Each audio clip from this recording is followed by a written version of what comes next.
আজকে একটা হাদিস পড়ছিলাম যে কিয়ামতের মাঠে শহীদরা পর্যন্ত ঈর্ষান্বিত হবে, নবীরা ঈর্ষান্বিত হবে একদল মানুষকে দেখে, যে আল্লাহ পাক তাদেরকে নূর দিবেন, চেহারা আলোকিত হয়ে থাকবে। তারা শহীদও হয় নাই, তারা নবীও ছিল না, বরং তারা তাদেরকে দেখে ঈর্ষান্বিত হবে।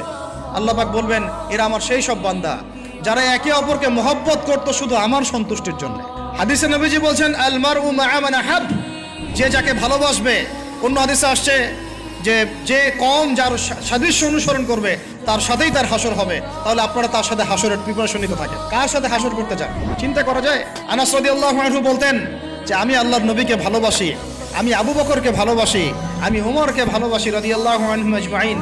যদিও আমার আমল তাদের মতো নয়, তারপরে আমি আশা করি এই ভালোবাসার খাতিরে আল্লাহ তাদের সাথে আমাকে হাসর করাবেন।